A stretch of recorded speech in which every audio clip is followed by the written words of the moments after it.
somber news, but I was leaving my driveway today, and I have to show you what I found.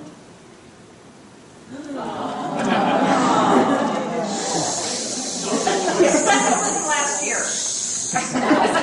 Off of the tree. And I felt a little bit like I was suffering PTSD. I was having this little palpitation because in case you forgot what last winter was like. Oh, yeah. How many of you live up in Tahoe Johnny? This is your street. This is your neighborhood. And yeah, it was pretty bad last winter. And I was reminded of that when I saw this. But I think like most of you, by the end of June, I was pretty thankful that, spring was right around the corner. And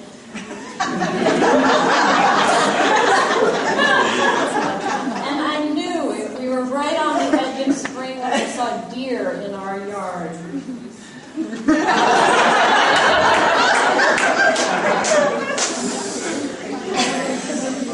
Melting so quickly.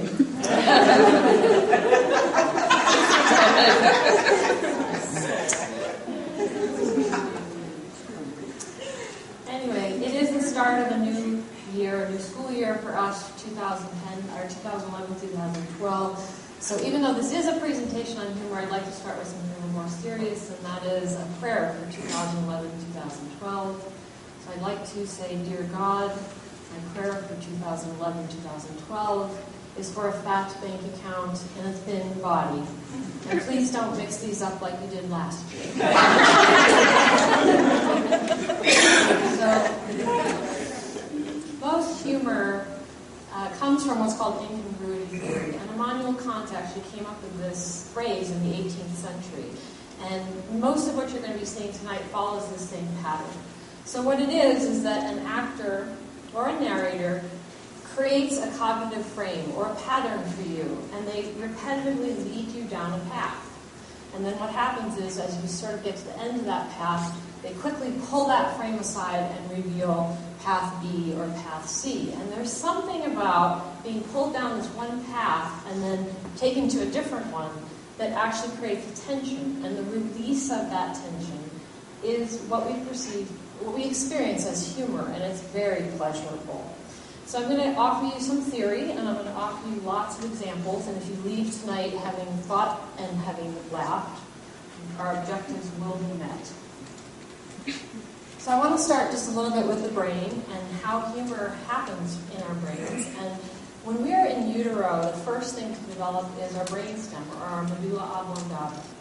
And this handles a lot of the almost reptilian type functions in our body: breathing, respiration, also thirst, hunger, sexuality. And then the next thing to develop is our cerebrum, which is very much like the meat of the brain. But interestingly enough, in utero, it's actually the right hemisphere that develops before the left hemisphere. It is closer to our animal-like state. It's the part of us that sees a lot of connections. And then our left brain develops very rapidly. And then later, what you'll see is around the whole brain, you see the cerebral cortex, which is the center of higher thinking. And there are as many neuronal connections in your brain as there are stars in the universe. So what happens when we experience humor, which we experience in the right hemisphere mostly, what you're actually feeling is that repressed right brain connecting with your cerebral cortex. So it's almost like a light bright set going off, or fireworks of neuronal connections. And there's something incredibly pleasurable about that. Because we tend to live in a culture that favors left brain logical activity. So for people who are artists, they see connections. They tend to be more right brain oriented. We usually have to work very hard at keeping those energies alive. The other thing is just developmentally. If you look at the warm colors, that's age 5, that's the cerebrum. And the cool colors are the cerebral cortex, which are more about abstract thought. And you're going to see that through this presentation, how we start with very concrete humor, and then we move to much more abstract humor. We are starting with flexibility. and we're moving to what's called functional fixedness. And I have an example of that from my own home this morning. We have a new puppy and a new kitten at the same time. And I heard my daughter yell. I heard her from upstairs yell, "No, that's perfectly good toilet paper!" And I came down, and the puppy and the kitten had an entire roll of toilet paper all over the bathroom. It was filled up to about that high while they were wrestling in it. So for the puppy and the kitten, there was flexibility about the use of that toilet paper. But for us, it was only for its purpose, which was as toilet paper. So as we go through this evening, we're going to be here for about an hour. I'm going to take a lifespan approach. I'm going to start at birth and end at death. And you're going to see me try to weave these three themes throughout. The first one is that we develop critical thinking through humor. And you'll see lots of examples. Also, we tend to use humor as a coping mechanism. Freud, in 1905, wrote Humor and Its Relation to the Unconscious. It was a seminal work where he talked about how humor helps us connect our unconscious mind with our conscious mind, and also is used as a defense mechanism to get us through difficult situations. So humor takes the uncomfortable and makes it comfortable, but it also takes the comfortable and makes it uncomfortable. So it has that dual purpose. And you're also going to see how humor serves an evolutionary function, which is it helps us delineate in-groups and out-groups. It says who is us and who is not us. And as we go through, I want you to sit kind of with your own reactivity, because I'm warning you there is nudity, there are dirty jokes, and if those are offensive to you, I want you to sit with that and ask yourself why that's offensive to you. Because it tends to hit a core belief if you think a dean shouldn't be standing up telling a dirty joke.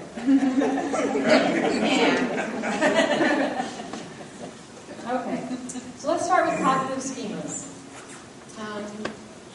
These are mental frameworks for processing social information. We start at a very early age learning these, and we continue to adapt them throughout our lives.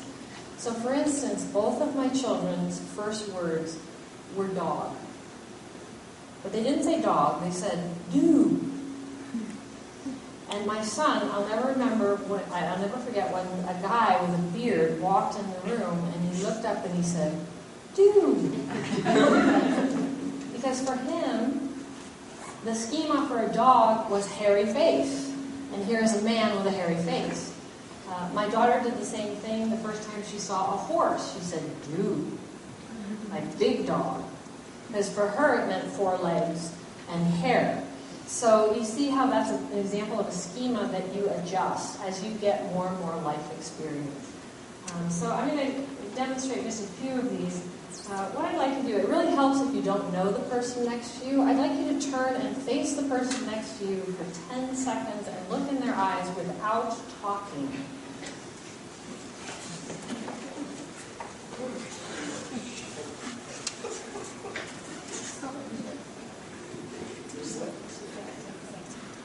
Not yet. Okay, how was that?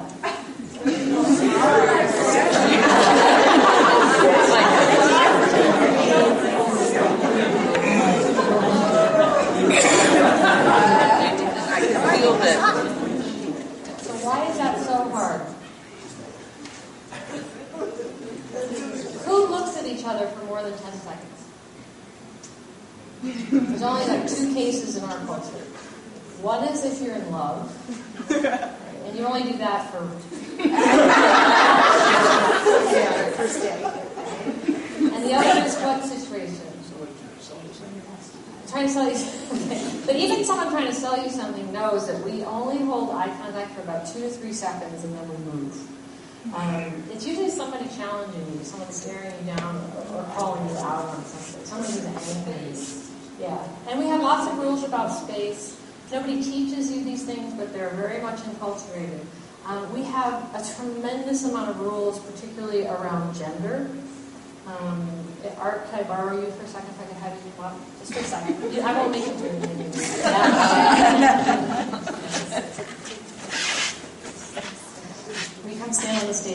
Okay, so without knowing it, Art has been socialized from very early on to walk a certain way, to hold his body a certain way, because we have very strict rules about masculinity in our culture, and particularly in truckies.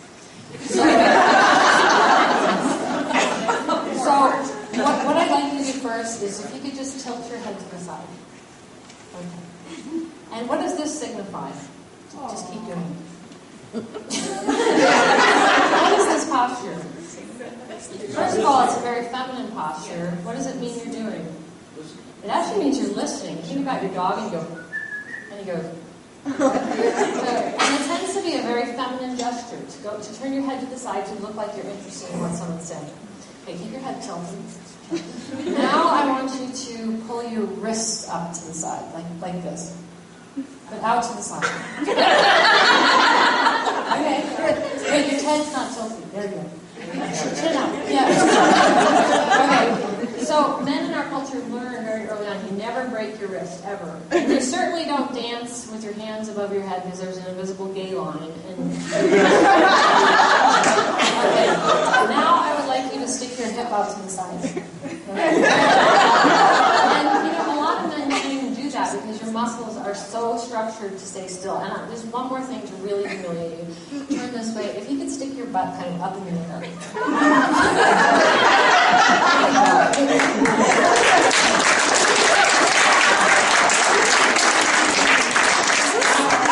Women don't have that many rules, but men have a lot of really strict rules about body language, and when they violate those, they get punished pretty mercilessly.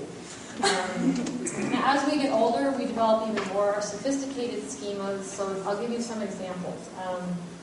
If I were going to set the men, and I can even include the gay women, in the room up for a blind date with a woman, and I told you, the only thing I told you was that her name was Rainbow.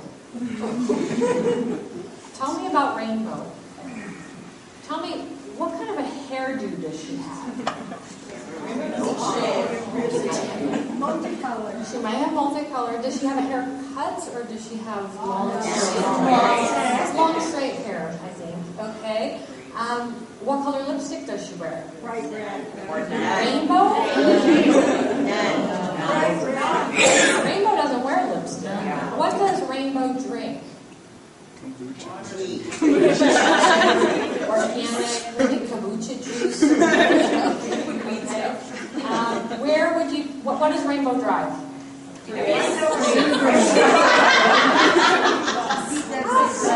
Subaru.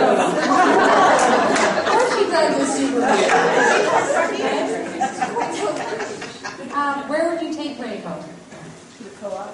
On a high river. Okay. Now, obviously there's rainbows who aren't like that, but just hear how we have a collective idea of who Rainbow is. Now let's say that date doesn't work out, and the next week you get to go on a date with Candy. Tell me about Candy. Sexy. What does she wear? Low-cut blouse. Little mini skirt. What color lipstick does she wear? Red or pink. Lots of gloss. What does she drink? Anything. Where do you take her? Anywhere. And I'm sorry, because obviously there's candies who don't fit that. Let's do the same for the other side of the room. Let's say, women, we're going to set you up with a guy, and his name is Weems. Tell me about Weems. What does he drive? Big truck. VW van. I think he's something European, for sure. What does he drink? Champagne. Where is he going to take you? Somewhere fancy. Okay, maybe a polo match. All right, but that doesn't quite work out, so the next week I set you up with Buck. Now, pickup truck, is it domestic or foreign? Domestic. We're lucky it's running. We're lucky it's running. Is there a big dog in the back? What does he drink? He drinks some sort of domestic beer and whiskey. Got it? And you hear how that That is a cognitive frame. It's a schema. And there are obviously bucks who don't fit that. There are candies who don't fit that. But collectively, through our experiences, other than yours are a little different. We all kind of thought the same thing at the same time. So when we break a schema, it's funny to us. And I'm going to show you a very racy clip right now, probably totally inappropriate, but I'm going to do it anyway. We'll just take those out. And then as you're watching this, what I'd like you to ask yourself is why this is funny. If you think it's funny.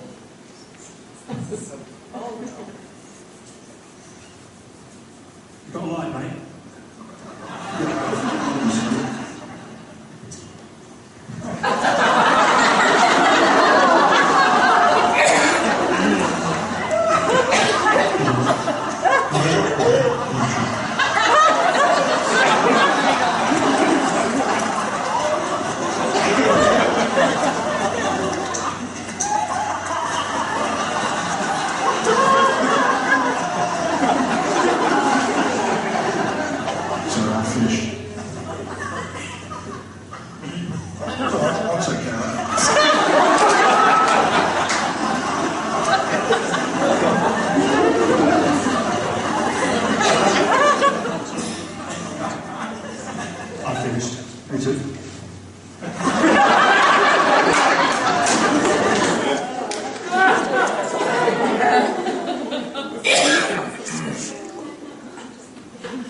Okay, so what makes that funny?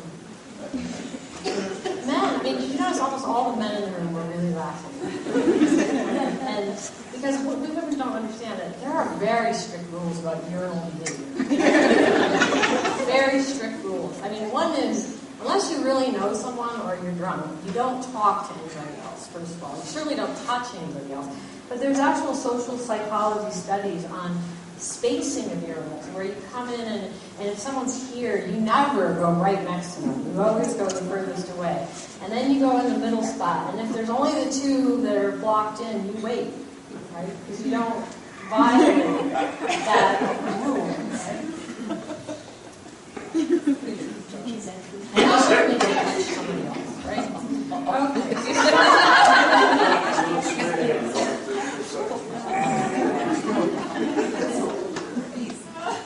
so how we're going to look at these schemas now is in child development, and we're going to start from birth. And little children are hardwired for pleasure and for humor. And as early as 12 hours old, if you take a banana and put it under a child's nose, they will smile. And about age 3 or 4 months, they will actually start giggling. In a year, you have full humor. What would you imagine would be the number one sort of fear of a 1-year-old? Because remember, we're talking about humor as a defense mechanism too. What do you think would most concern a 1-year-old be? Being left alone. Separation. Fear of separation. Remember, object permanence has an occasion. When you leave the room, in that child's mind, you've disappeared. You don't exist anymore. So what do we play with 1-year-olds? It doesn't matter where you go in the world. Hide and seek, peekaboo, peekaboo. Or hide and seek is a little bit later.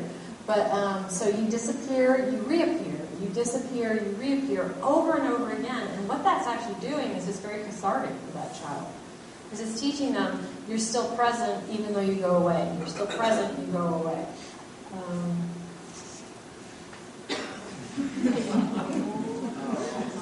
When you look at the type of humor that 2- and 3-year-olds enjoy, how many of you spent some time around 2- and 3-year-olds lately? What is their primary concern? What are they learning very rapidly at 2 to 3? Get away with it. Yeah, it's all about spontaneity versus restraint. It's all about learning social rules. I mean, take a 2-year-old to a restaurant or on an airplane. Kick, kick, kick, kick, right? So they're learning a lot of rules. So they learn even simple schemas like underwear goes on your bottom and socks go on your feet. So if you do something like you put underwear on your head, that's uproariously funny because they're going, hey, wait a second, underwear goes on your bottom. I know that. So you hear how that's developing critical thinking. I was lucky enough to have a 3-year-old sitting on my lap last week, and we were listening to music, and I said to her, what do cows listen to? And she's like, I don't know. And I said, music. And she thought that was the funniest thing she's ever heard. She just loved that. And then later, a 5-year-old actually told me a joke. And of course, there's a whole knock-knock sequence. So you're going to have to help me with this one. Knock-knock. Who's there? Interrupting cow.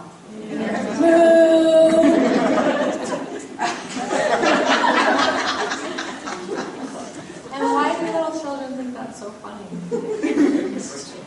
Yeah, it breaks the rules. I mean, you think about what you're learning in kindergarten. There's a lot of people who say that really the whole purpose of school is to take little wild beasts and make them into civilized people. And one of the things that we learn is that you listen and you don't talk at the same time as another person. So the interrupting cow is funny because you'd be like, oh, I can break a moo. And the other one that I picked out of this one is, I think almost everyone knows this joke. It's the loudmouth frog joke. Remember that from when you were little? It's the first one my dad taught me. It's the first one I taught my children to do in front of other people at dinner parties. Because you can do it together, but it goes something like that. The loudmouth frog wanted to know what all the animals in the forest fed their young for dinner. So he walked up to the elephant and he said, "Mrs. Elephant, what do you feed your young for dinner?" And the elephant says, "Why, I feed my young peanuts." And she says, "Why, thank you very, very much." Right? And he goes on and he says, "Mrs. Bird, what do you feed your young for dinner?" And the bird says, "Well, I feed my young worms and seeds and stuff." And he says, "Well, thank you very, very much." And then, of course, he goes to the alligator and he says, "Mrs. Alligator, what do you feed your young for dinner?" And the alligator says, "I feed my young loudmouth frogs." And so he says, "Thank you very much." Remember that joke? Oh, such a good one. It's really fun to perform with kids. And the whole idea here is the child knows something the frog doesn't know. You know, that he's really a loudmouth frog. He's pretending to be a smallmouth frog, you know. Or the fact that frogs don't really talk or couldn't go around taking a survey. It's like, I know something that you don't know. One of my favorite one is, why do elephants paint their toenails red? To hide in cherry trees. I've never seen one. It works. And of course the child is saying, I know something the elephant doesn't know, and that is that you can't really hide in cherry trees. Now,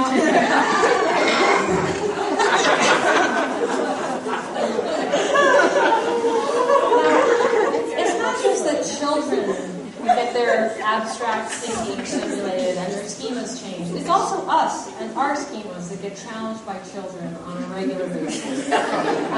So, remember moving from flexibility to functional fixedness? The flexibility is, this could be a really cool costume. The functional fixedness, we all know what they are. One of my favorite stories about this was when my son was about 4 years old. We went over that dip in the Venetian